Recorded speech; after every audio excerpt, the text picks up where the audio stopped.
if you look at the different stages where love is born within an individual's heart, it actually, at its early stages, it begins with a certain inkling of attraction. When someone sees something, when someone hears something, initially their heart, their interests, they get inclined towards something. It just turns, that's all it is. That in the Arabic language is actually called raghba.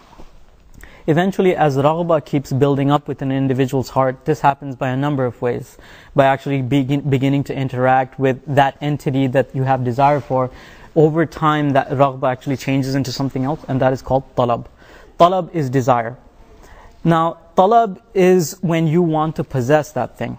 When that desire has gotten to that stage where what you're inclined or attracted towards, now you want to have that. You want to be a part of it. Eventually, this talab actually develops into the final stage, which is known as muhabba, which is love. Muhabba is that stage where without that, you suffer what we call separation anxiety. Right? You can't live without having that. You long for it. You think about it. It actually becomes a part of your being. Right? The thing, what's crude and in this world, what we understand those three stages, there is this that exists in the realm of between a servant and Allah subhanahu wa ta'ala. Except that relationship is very different. Allah subhanahu wa ta'ala actually wants all three of these stages from the beginning. Raghba, talab, and muhabba. He wants all three of these to actually belong to Him.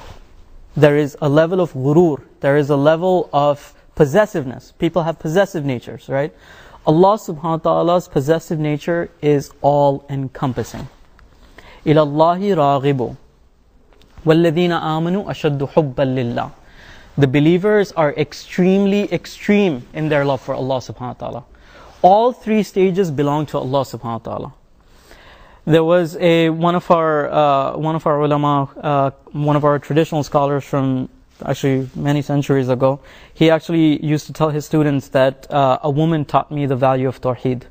A woman taught me the meaning of Tawheed. She taught me the meaning of the oneness of Allah subhanahu wa ta'ala. And so eventually the students asked, what do you mean by that?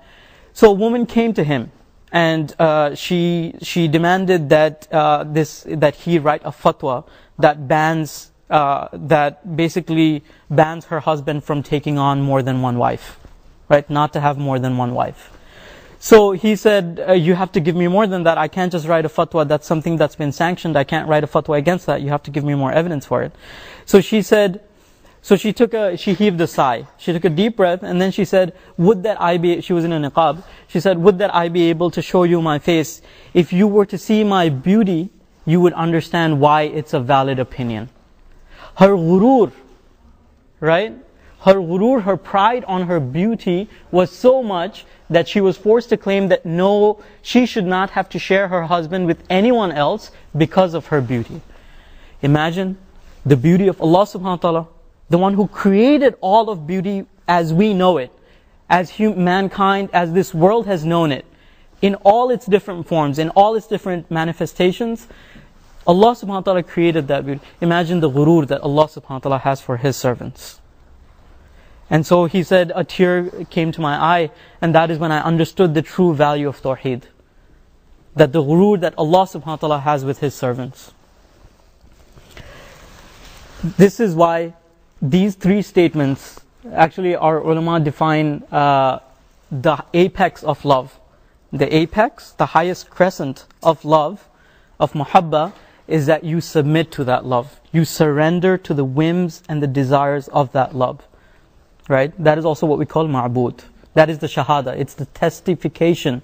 It's the testimony that there is no one who is worthy of my worship, of my submission, of my love, other than Allah subhanahu wa ta'ala. And that shahada has